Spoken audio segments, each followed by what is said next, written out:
Ngayon naman guys ay pupunta tayo dito sa Inala Market. Mga 40 to 1 hour ang biyahe dito. Depende kung may konting traffic.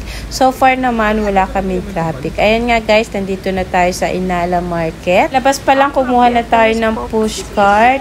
At ito nga ang ating first stop, yung bilihan ng mga seafoods. Ayan, makikita nyo napakaraming mga seafoods. Ayan, mga crab, prawn, at iba't ibang klase ng mga isda. Ang lalaki ng mga isda dito. At yan nga guys, oh, makikita nyo sobrang lalaki niyan. Kaya maaaliw kayo dito kung gusto nyo mamili talaga ng mga seafood product dito, mas maganda.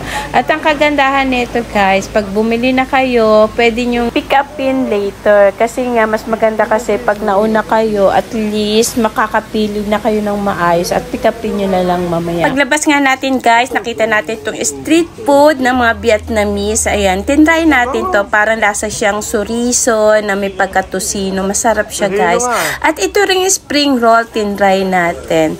Ito namang spring roll guys, para siyang yung ating lumpiang Shanghai. Kaya magugustuhan at magugustuhan. Tumaan na rin tayo dito sa Patay Supermarket. Dito naman sa Patay Supermarket guys, dito nyo makikita yung mga Asian product. After nga natin dito sa Patay Supermarket, ay pumila na tayo dito sa Po Anjen. Masarap dito guys, kaya magpa-reserve na kayo kasi medyo maraming taong nakapila kasi nga medyo sulit pag dito kayo kumain. May re-recommend namin sa inyo dito is yung kanilang fried rice at ang kanilang po soup. Ang sarap na kanilang Vietnamese soup dito guys, kaya sulit na sulit pag dito naman kayo kumain. Siyempre pag may natira, huwag kakalimutang i-take away or ipabalo. After nga natin kumain dyan guys, siyempre kailangan na natin i-continue ang ating pamimili. Dito na rin tayo pumili ng mga prutas at ang mga gulay natin. At dito rin, bibili din tayo dito ng ating karne. Masarap bumili ng mga karne dito guys, lalo na yung kanilang mga beef. Buti na lang sa paglakad-lakad namin, nakita namin tong store na to ni Uncle na may kulambo. Kasi kailangan natin ng kulambo guys, kasi yung iba guys doon natutulog sa labas para hindi sila lamukin. At medyo okay na rin tong kulambo na to. At nauhaw tayo, kaya bumili na rin naman tayo netong tawag dito, tubo. Ayan, sugar cane. Medyo ma-sweet lang talaga siya kasi nga sugar cane. Pero okay lang yan kasi natural sugar naman yan. Kaya carry lang. Pero kung may diabetes kayo guys, siyempre bawal yung mga ganyan, yung masyadong matatamis.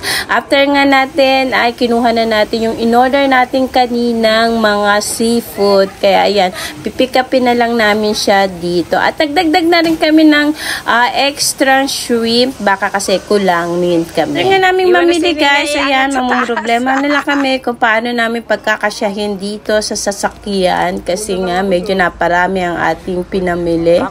Ayan si Happy. Nagpicture-picture pa muna siya. Mukha siyang Vietcong dyan. Pagka-uwi namin ay nagluto na kami. Kasi yung mga kids ay hindi pa sila kumakain. At inuna na natin tong tahong kasi nga mas mabilis tong maluto. Kaya ayan, uunahin muna natin yung mga mabibilis maluto kasi nga medyo gutom na sila. At sinunod dito ni Chef Eric ay itong ating dinuguan. Napakasarap na itong dinuguan guys. Luckily, meron ditong mga dugo. Kaya okay na okay talaga magdinuguan dito sa Australia. After mag-isa ng bawang sibuyas at yung mga luya dyan guys, ay nilamas-lamas naman niya itong dugo. Ayan, buo-buo na kasi yung dugo kaya kailangan lamasin para magkadurog-durog. Chef Eric talaga ang isa sa pinakamasarap magluto dito sa amin. At masarap talaga siyang magluto guys. Kaya talagang the best siya pagdating sa kusina. After nga natin dyan mag-observe sa kusina ay naglibot-libot naman tayo dito sa bahay. At ayan si Tilo, bagong ligo ang aming Tilo. Napakabait niyang aso na yan guys. Wina-wipe muna siya ni Kuya. After ma-wipe, ayan, i-blower na siya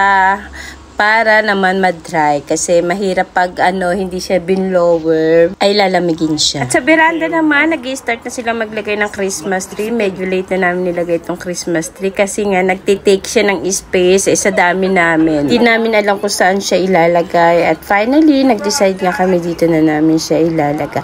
Ayan guys, thank you for watching. I hope to see you on my next vlog. Thank you po. Follow for more.